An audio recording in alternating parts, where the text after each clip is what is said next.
Dans cette vidéo, je vais expliquer les travaux encadrés de la 4e module, le bourgeois gentilhomme.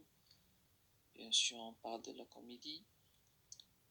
Dans cette activité des travaux encadrés, son objectif c'est identifier premièrement le genre littéraire, je parle des théâtres, bien sûr, et les caractéristiques, c'est-à-dire on va voir quelques caractéristiques de ce genre littéraire. Donc, cette activité préparée par votre professeur Azad Ismail. Notre travail il va prendre le plan suivant. Premièrement, l'identification du genre littéraire. Précisément, les définitions de la pièce de théâtre. Deuxième chose, on va montrer quelques caractéristiques de la pièce de théâtre. Troisième chose, je vais présenter la biographie de l'auteur, Molière bien sûr. Quatrième chose, on va présenter les personnages et leurs caractéristiques. À la 5e point, je vais présenter un petit résumé de la pièce Le bourgeois gentilhomme et à la fin, on va dégager des hypothèses.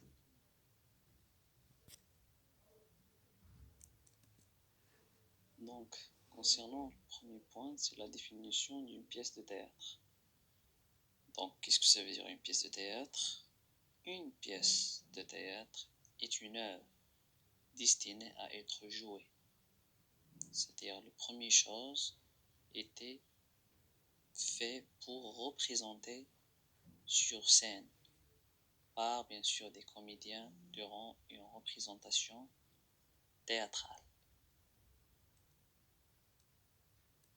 Donc, concernant les caractéristiques, je vais montrer quelques caractéristiques. Premièrement, c'est l'intrigue.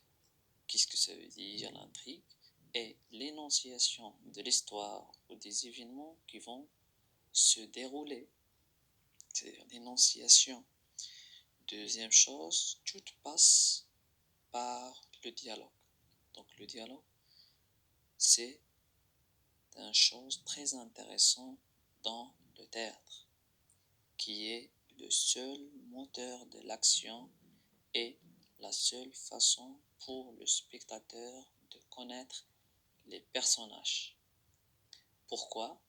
Parce que l'auteur ne peut pas, comme un roman par exemple, de commenter les faits et les gestes des personnages ou de donner des indicateurs sur son caractère.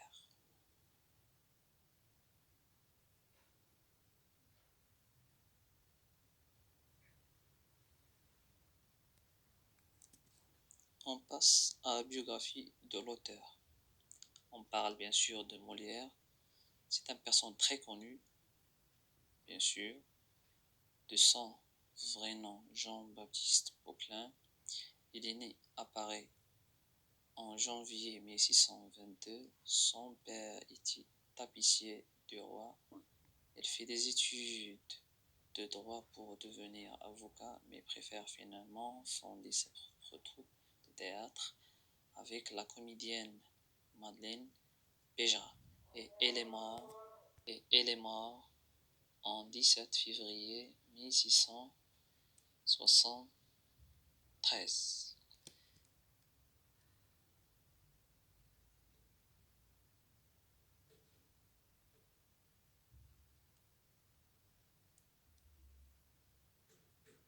En continuant des personnages, troisième chose, c'est les personnages. Commençons par la première personne, c'est Monsieur Jourdain, un bourgeois de Paris vaniteux. Vaniteux, c'est-à-dire un homme plein d'admiration à soi-même. Naïf, capricieux, qui aime les flatteries noblaires et qui veut devenir un homme de qualité.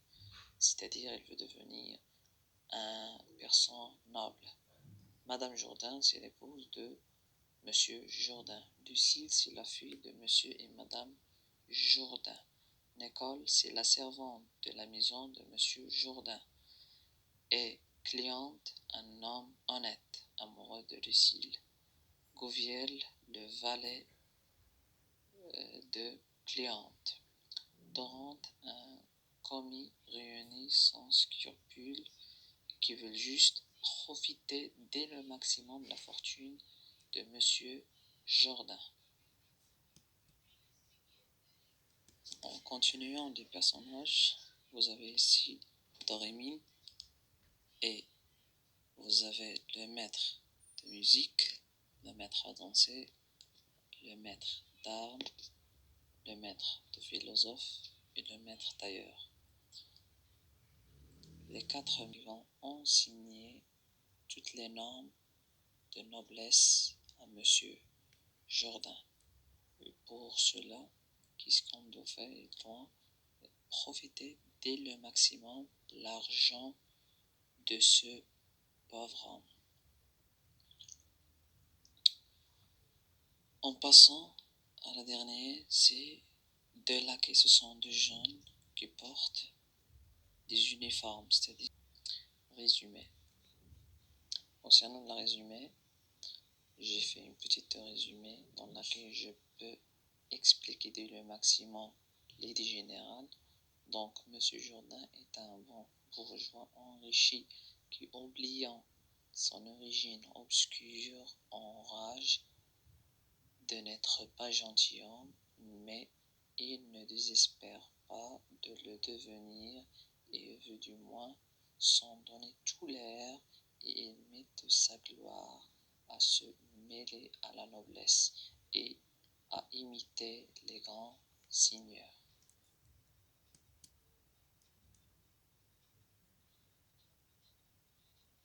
Merci pour votre attention et j'attends votre questions et votre remarque. Et si vous avez d'autres informations, il faut le partager avec votre ami. Merci pour votre attention. Deuxième fois.